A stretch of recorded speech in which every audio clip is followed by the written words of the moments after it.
الحمد لله رب العالمين، والصلاة والسلام على سيد الأنبياء والمرسلين وعلى آله وأصحابه أجمعين. أما بعد، فأعوذ بالله من الشيطان الرجيم. بسم الله الرحمن الرحيم. ظهر الفساد في البر والبحر بما كسبت أيدي الناس ليذيقهم بعد الذي عملوا لعلهم يرجعون.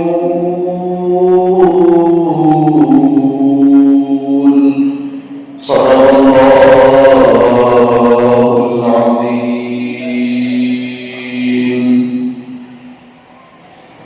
آئیے عرض و معروف کا سلسلہ شروع کیا جائے سے پیش کر میں اور آپ تمامی حضرات گنبد خضرا میں آرام فرمانے والے آقا، لمبے لمبے ہاتھوں سے بھیک دینے والے داتا حضور احمد مجتبی محمد مصطفیٰ صلی اللہ علیہ وسلم کی بارگاہ بے کس پناہ میں درود پاک کا نذرانہ پیش کر لیں اور پڑھے بابا سے بلند اللہم صلی علی سیدنا و مولانا محمد وبارک وسلم صلاة وسلام علیک یا رسول اللہ صلی اللہ تعالی علیہ وسلم. اعتکاف کی نیت فرما لیں. نویت سنت الاعتکاف. پیارے مسلمانوں، الحمدللہ شب برات آنے والی ہے. بہت برکتوں والی، عظمتوں والی یہ رات ہے. اس رات میں اللہ پاک اپنے بندوں پر خصوصی رحم و کرم فرماتا ہے. لاکھ لاکھ گناہ گاروں کی اس رات میں بخششوں کے پروانے عطا کیے جاتے ہیں. یہ دعاؤں کی قبولیت اور روزی تقسیم ہونے کی رات ہے. اس رات رزق میں برکت کے لیے جو دعا مانگی جائے وہ قبول ہوتی ہے. شعب الایمان میں حدیث پاک ہے، امام الانبیاء محبوب کبریاء جناب محمد رسول اللہ صلی اللہ علیہ وسلم نے فرمایا 15 شعبان کی رات ایک پکارنے والا پکارتا ہے کوئی مغفرت چاہنے والا، اس کی مغفرت کر دی جائے. ہے کوئی مانگنے والا تو اسے دے دیا جائے. بس بدکار عورت اور مشرک کے علاوہ جو بندہ جو بھی حاجت طلب کرتا ہے اس کی حاجت کو پورا کر دیا جاتا ہے. امام فخر الدین رازی رحمت اللہ علیہ تفسیر کبیر میں فرماتے ہیں شب برات کے 5 خصوصیات ہیں. شب برات کی کتنی خصوصیات بیان کی گئی؟ 5 خصوصیات. پہلی، اس رات ہر حکمت والا کام بانٹ دیا جاتا ہے. مثلا آئندہ سال کسے کتنی روزی دی جائے گی، کون خوش نصیب حج کرے گا، کون مرے گا، کون زندہ رہے گا، یہ سب کچھ فرشتوں کو بتا کر اس کام پر ان کی ڈیوٹی لگا دی جاتی ہے.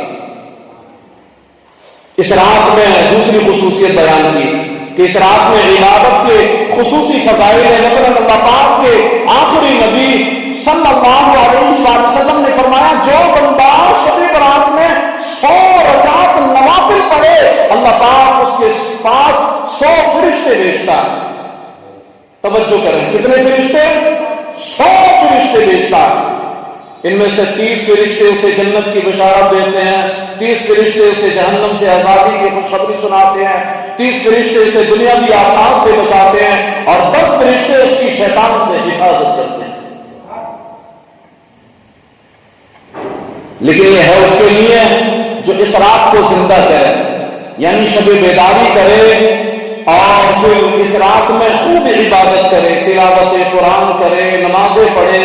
اگر اس کی قضائے عمری باقی ہے، یعنی اس نے نمازیں قضا کر ڈالی ہیں، تو ان قضائے عمری کو دوہرائے، ادا کرے انہیں، اور اگر قضائے عمری باقی نہیں ہے تو نوافل کی کثرت کرے، اور اگر باقی اس کے ذمہ نمازیں فرائض تو پھر وہ نوافل نہ پڑھے بلکہ ان قضا نمازوں کی ادا کرے۔ اللہ نے چاہا تو امید کبھی یہ ہے رب عز و جل کی ذات سے کہ ان فرائض کی ادائیگی ہی میں اس کو نوافل کی فضیلتیں بھی عطا کر دی جائیں گی۔ اور تیسری خصوصیت جو اس میں بیان کی گئی وہ یہ، امام رازی فرماتے ہیں کہ اس رات کی تیسری خصوصیت ارشاد فرمائی نزول الرحمہ، اس رات اللہ پاک کی رحمتیں جھما جھم برستی۔ اور چوتھی فضیلت، اس رات امت مسلمہ کی بخشش کر کے انہیں جہنم سے آزادی کے پروانے عطا کر دیے جاتے ہیں۔ اور پانچویں خصوصیت، شب برات کی پانچویں خصوصیت یہ ہے کہ اس رات میں ہمارے آقا و مولا مکی مدنی مصطفیٰ صلی اللہ علیہ وسلم کا منصب شفاعت مکمل ہوا۔ روایات کے مطابق ہمارے آقا صلی اللہ علیہ وسلم نے شعبان شریف کی 13ویں رات بارگاہ الہی میں سوال کیا تو آپ کی ایک تہائی امت آپ کے سپرد کر دی گئی۔ توجہ کریں آپ۔ پھر میرے نبی پاک صلی اللہ علیہ وسلم نے شعبان شریف کی 14ویں شب یعنی 14ویں رات سوال کیا تو آپ کی 2/3 امت حضور پاک صلی اللہ علیہ وسلم کے سپرد کر دی گئی۔ اور پھر میرے نبی پاک صلی اللہ علیہ وسلم نے شعبان شریف کی 15ویں رات بارگاہ الہی میں سوال کیا تو آپ کی ساری امت آپ کے سپرد کر دی گئی۔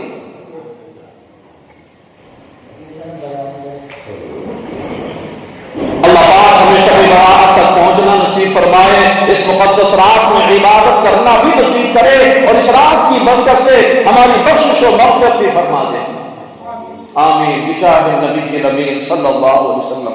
اور مسلمانوں، ہم نے ابتدا میں پارہ 21 سورہ روم کی آیت نمبر 41 سننے کی سعادت حاصل کی۔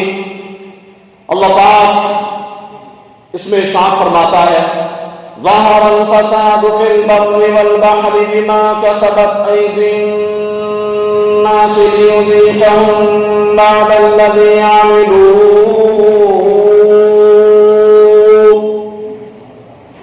عملوا لعلہم یرجعون۔ خشکی اور تری میں فساد ظاہر ہو گیا ان برائیوں کی وجہ سے جو لوگوں کے ہاتھوں نے کمائی، تاکہ اللہ انہیں ان کے بعض کاموں کا مزہ چکھائے تاکہ وہ باز آ جائیں۔ فساد کا معنی ہے خروج الشیء عن الاعتدال، یعنی چیز کا اپنی معتدل حالت سے نکل جانا۔ دوسرے لفظوں میں یوں کہہ لیجئے کہ فساد عدم توازن کا نام ہے۔ سادہ مثال یوں سمجھ لیں کہ گاڑی 4 پہیوں پر چلتی ہے، اگر ایک پہیہ بھی پنچر کر جائے تو گاڑی کا توازن بگڑ جاتا ہے، اب وہ جھٹکے لے کر کے چلنا شروع کر دیتی ہے، یعنی اس کا سسٹم بگڑ جاتا ہے۔ جیسے گاڑی جم کر چلتی ہے، کتنی رفتار میں چلے، چاروں پہیے سلامت ہوں تو اس کی رفتار کتنی ہے پتہ ہی نہیں چلتا، وہ تو میٹر بتاتا ہے کہ ابھی 150 کی سپیڈ پہ ہے، ابھی 160 کی سپیڈ پہ ہو گئی، ابھی 180 یا 200 کی سپیڈ پہ چل رہی ہے، یہ تو میٹر بتاتا ہے، ورنہ بیٹھنے والے کو پتہ ہی نہیں چلتا کہ اس کی رفتار کتنی ہے۔ لیکن اگر گاڑی کا ایک ٹائر پنچر کر جائے سسٹم بگڑ جاتا ہے۔ پھر اگر گاڑی 40 کی سپیڈ پہ بھاگے تو بیٹھا ہوا اس میں انسان گھبرانے لگتا ہے کہ پلٹ نہ جائے، کہیں اس سے حادثہ پیش نہ آ جائے۔ تو پتہ چلا کہ اس کا توازن بگڑ گیا. اسی طرح کوئی بھی نظام، کوئی بھی سسٹم جب اپنی فطری اور معتدل حالت سے نکلتا ہے تو اس کا توازن خراب ہو جاتا ہے. اسی حالت کو فساد کہتے ہیں. اسی حالت کو توجہ ہے نا فساد کہتے ہیں. نوجوانوں تمہیں زیادہ توجہ رکھنے کی ضرورت ہے. اب آئیے آیت کریمہ کی روشنی میں فساد کا مفہوم سمجھیے. اللہ پاک فرماتا ہے ظہر الفساد فی البر والبحر. خشکی اور تری میں فساد ظاہر ہو گیا. مثلا بارش اپنے وقت پر ہو، جتنی ضرورت ہے اتنی ہو. یہ معتدل حالت ہے. بارش بے وقت ہو، ضرورت سے زیادہ ہو، نقصان کا سبب بن جاتی ہے.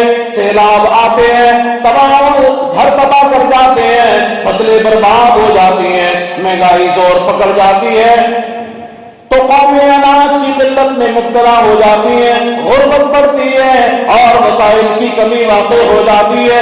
اسی طرح جب سمندر اپنی فطری حالت پر بہتا ہے کچھ نقصان نہیں ہوتا، مگر اس میں طغیانی آ جائے، سمندر بپر جائے تو طوفان برپا ہو جائے، تباہی مچا ڈالتا ہے. کشتیاں پلٹنے لگتی ہیں اور کشتیوں سے جو ہے نقصان ہونے لگتے ہیں. بحری جہاز ڈوب جاتے ہیں. آمد برآمدات اور برآمدات یعنی تجارتی سامان کی آمد و رفت متاثر ہو جاتی ہے، قومیں تباہی کا شکار ہو جاتی ہیں. اسی طرح دور حاضر میں فساد کی تازہ مثال کلائمیٹ چیلنج ہے. موسم جو سال ہر سال سے ایک بہاؤ میں چلتا رہتا ہے، اب کچھ سالوں سے اس میں بڑی تبدیلیاں آ گئی. گرمی آتی ہے تو شدید گرمی پڑتی ہے، سردی آتی ہے بڑی سخت سردی پڑتی ہے. گرمی سردی کے مہینے بھی کچھ تبدیل ہو گئے، سردی گرمی کا دورانیہ بھی بدل چکا ہے. اسی طرح روزی میں برکت مٹ جانا، زلزلوں کی کثرت، آگ پھیلنے کے واقعات، مختلف وبائیں، امراض کی کثرت وغیرہ، یہ سب خشکی اور سمندر میں پھیلنے والے فسادات ہیں. گویا پوری دنیا اس نظام اپنی فطری حالت سے نکل کر غیر معتدل اور بے توازن ہو گیا. ایسا کیوں ہوا؟ سوال پیدا ہوتا ہے ایسا کیوں ہوا؟ اور قرآن سے پوچھتے ہیں. اللہ کا قرآن کہتا ہے بما کسبت ایدی الناس، ان برائیوں کی وجہ سے جو لوگوں کے ہاتھوں میں کمائی، ان برائیوں کی وجہ سے جو لوگوں کے ہاتھوں نے کمائی. اللہ نے مال دے دیا، اترانا شروع کر دیا، ان کو فضول خرچیوں میں لگانا شروع کر دیا. اس کو آگ کی نظر کیا جاتا ہے، اس کو بینڈ باجوں کی نظر کیا جاتا ہے. آج خرافاتیں کتنی بڑھ گئی ہماری قوم میں، کوئی ان خرافاتوں پر انگلی اٹھانے کو تیار نہیں. غور فرمائیے، گناہ کا سر دیکھیے کتنی دور تک جا رہا ہے. ہمارے ہاں لوگ سمجھتے ہیں بلکہ کہتے بھی سنائی دیتے ہیں. کوئی کہتا ہے میں نماز نہیں پڑھتا، تمہیں کیا ہوا؟ کوئی کہتا ہے میں سود کھاتا ہوں، تمہیں کیوں فکر ہوتی ہے؟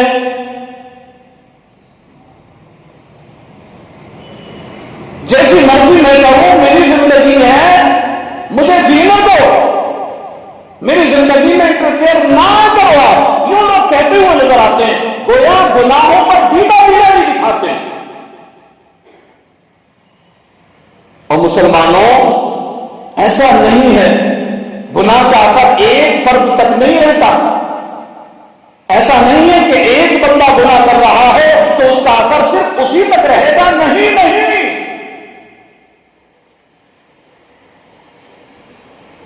ایک گھر میں آگ لگتی ہے تو آس پاس کے گھروں کو بھی جھلسا دیتی ہے. اسی طرح گناہ کا اثر، اس کی تپش بھی دور دور تک پہنچتی ہے.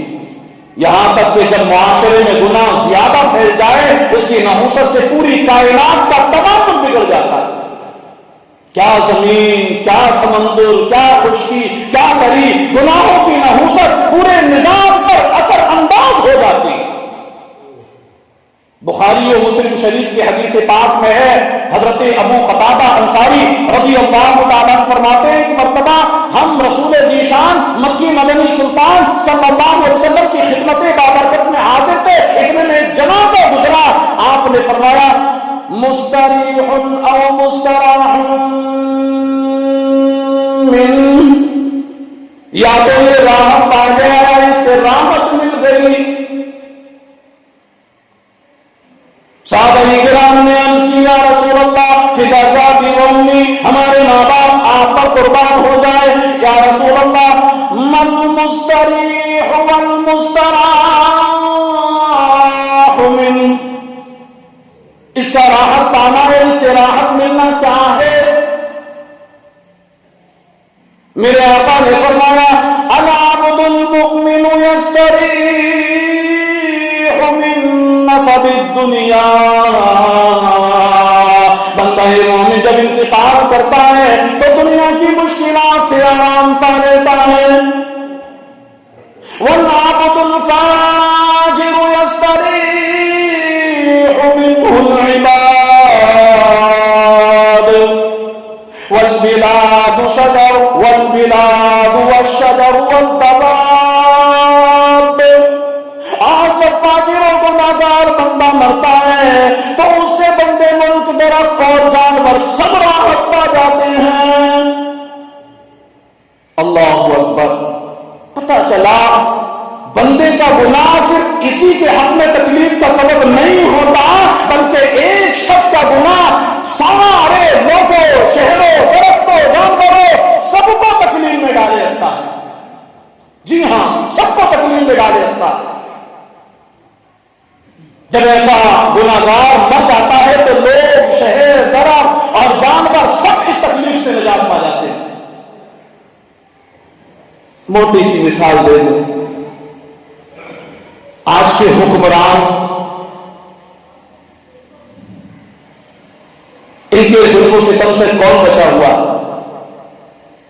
نہ ہی تو مسلم، نہ ہی غیر مسلم، نہ شہر والے، نہ گاؤں والے، نہ امیر، نہ غریب۔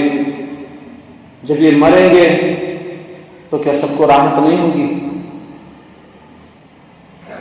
تو پتہ چلا فسادی گناہگار مرتا ہے تو اس سے یہ درخت، یہ گاؤں، یہ شہر، یہ علاقے، ہر ایک شخص نجات پا جاتے ہیں۔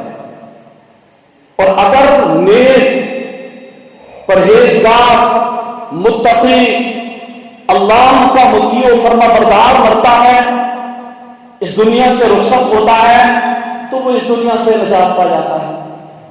اس حدیث پاک کا مفہوم یہ ہے، مطلب یہ ہے۔ حضرت مجاہد رحمۃ اللہ علیہ فرماتے ہیں جب قحط شدت اختیار کر لیتا ہے، بارشیں رک جاتی ہیں تو جانور نافرمانوں پر لعنت بھیجتے ہیں۔ توجہ ہے نا؟ اور کہتے ہیں یہ قحط ساری انسان کے گناہوں کی وجہ سے ہے۔ اور مسلمانوں غور فرمائیے، اس سے بڑھ کر اور ذلت کیا ہوگی کہ انسان اشرف المخلوقات ہے، مگر جب یہ گناہ کرتا ہے، اس کی نافرمانیاں حد سے بڑھتی ہے تو جانور تک بھی انسان کو برا بھلا کہتا ہے۔ اس سے بڑھ کر بھی کوئی اور ہمارے لیے شرمندگی کی بات ہوگی؟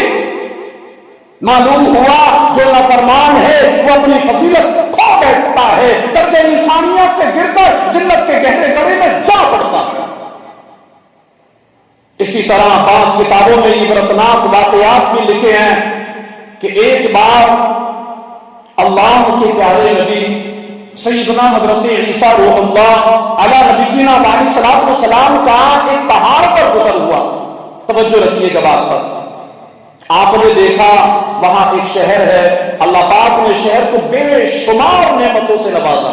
ہمارے لیے اس میں بڑی عبرت کی بات ہے، سنیں گے، سمجھیں گے تو انشاءاللہ زندگی بھی بدل سکتی ہے۔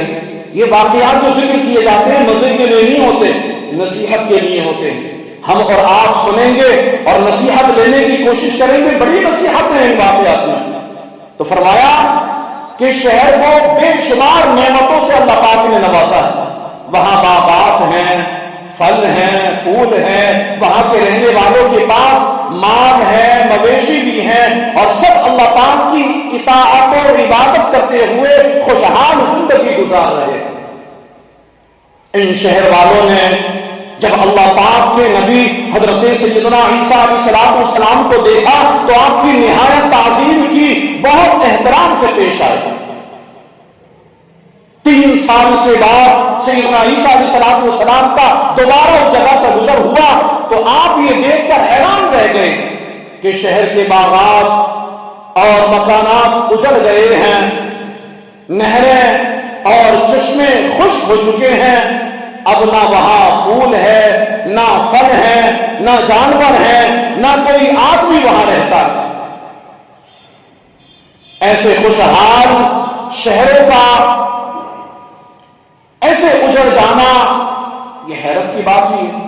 جب وہ شہر اجڑ گیا اور اس کا یہ حال دیکھا تو حضرت عیسیٰ علیہ السلام نے اللہ پاک کی بارگاہ میں عرض کی، الہی شہر کے لوگ کس مصیبت میں گرفتار ہو گئے؟ ان کے درختوں، چشموں، عمارتوں کی بربادی کا سبب کیا ہوا؟ ان کو نظریں بد لگی یا کسی نے ان پر جادو کر دیا یا کسی دشمن نے انہیں شکست دے دی یا تیری اطاعت و فرما برداری انہوں نے چھوڑ دی جس کی سزا ان کو ملی ہے؟ آخر معاملہ کیا ہوا؟ اب سنیں آپ. حضرت سیدنا عیسیٰ علیہ السلام کی اس عرض پر حضرت جبریل امین علیہ السلام حاضر خدمت ہوئے. عرض کیا، اے اللہ پاک کے نبی، اس شہر کو نہ تو بری نظر لگی ہے، نہ انہوں نے اللہ پاک کی اطاعت چھوڑی ہے، نہ ہی ان پر جادو کیا گیا ہے. ان کی بربادی کا اصل سبب یہ ہوا کہ ایک روز اس شہر سے ایک بے نمازی کا گزر ہوا. بولو کس کا؟ زور سے بولو. بے نمازی کا گزر ہوا. بے نمازی کا گزر ہوا اس شہر سے. اس نے ان کے چشمے میں منہ دھو لیا. کس نے؟ بے نمازی نے. اس بے نمازی کے چہرے سے لگنے والے پانی کی یہ نحوست ہوئی کہ ان کے چشمے سوکھ گئے، ان کے باغات ویران ہو گئے اور یہ شہر اجڑ گیا. پھر حضرت جبریل علیہ السلام نے عرض کیا، اے اللہ کے پیغمبر حضرت عیسیٰ علیہ السلام، آپ نے بے نمازی کی دنیا کی نحوست کو ملاحظہ فرما لی، اب روز قیامت جہنم میں بے نمازیوں ہی کو زیادہ ڈالا جائے. اللہ اکبر. اب ذرا اندازہ لگائیں کہ ایک بے نمازی کے چہرے سے لگنے والے پانی کی ایسی نحوست ظاہر ہوئی کہ وہ پانی چشمے میں گیا، وہ چشمے میں اس کی نحوست شامل ہوئی. پھر چشمے کا پانی جہاں جہاں پہنچا وہاں نحوست ہی نحوست پھیل گئی. یوں ایک ہنستا بستا شہر برباد ہو گیا، ویران ہو گیا. آج تو یہ حال ہے کہ شاید ہر گھر میں بے نمازی ہے، اللہ ماشاءاللہ جو نمازی ہیں وہ ہیں، اللہ پاک انہیں سلامت رکھے. ورنہ اکثر گھروں کا حال ایسا ہی ہے کہ بیٹا نمازی ہے تو باپ بھی نمازی ہے، باپ نمازیں پڑھنے والا ہے تو بیٹا بھی نمازی ہے. پورے کا پورا گھرانہ نمازی ہے. ایسے گھر بہت کم ملیں گے آپ کو، آپ کو ملیں گے ایسے گھر. اور پورے کا پورا خاندان ہی بے نمازی ہے، ایسے گھروں کی تو کثرت ملے گی. ہماری عملی حالت ایسی ہے، پھر ہم رونا ہوتے ہیں، روزی میں برکت نہیں ہوتی، ہزاروں کماتے ہیں پھر بھی پورتی نہیں پڑتی. جناب بڑے پریشان ہیں، بڑی پریشانیوں میں گھرے ہوئے ہیں، ہم بیماریوں سے دو چار ہیں، حادثات سے دو چار ہیں، کماتے ہیں ادھر لگا دیتے ہیں، جیب خالی ہی رہتی ہے. ذہن میں سوال اٹھ سکتا ہے کہ آج تو گھر گھر میں بے نمازی موجود ہے، آخر آج گاؤں شہر گھر پہلے اجڑتے کیوں نہیں؟ اس کا جواب یہ ہے کہ اگر ہم غور کریں تو بے نمازیوں کی نحوست گھروں میں موجود ہے. گھر گھر لڑائی جھگڑے بے برکتی موجود ہے، یہ نحوست ہی تو ہے. البتہ یہ جیسے وہ گاؤں اجڑ گیا ایسے آج عذابات کا ظہور نہیں ہوتا. یہ محبوب ذیشان مکی مدنی سلطان صلی اللہ علیہ وسلم کے رحمت للعالمین ہونے کا صدقہ ہے کہ آج ہماری بستیوں کو نہیں الٹا جاتا، آج ہم پر پتھر نہیں برسائے جاتے، آج ہم پر آگ نہیں برسائی جاتی. یہ حضور پاک کا صدقہ ہے. اللہ پاک فرماتا ہے وَمَا كَانَ اللَّهُ لِيُعَذِّبَهُمْ وَأَنتَ فِيهِمْ، اور اللہ کی شان نہیں کہ انہیں عذاب دے جب تک اے محبوب تم ان میں تشریف فرما ہو.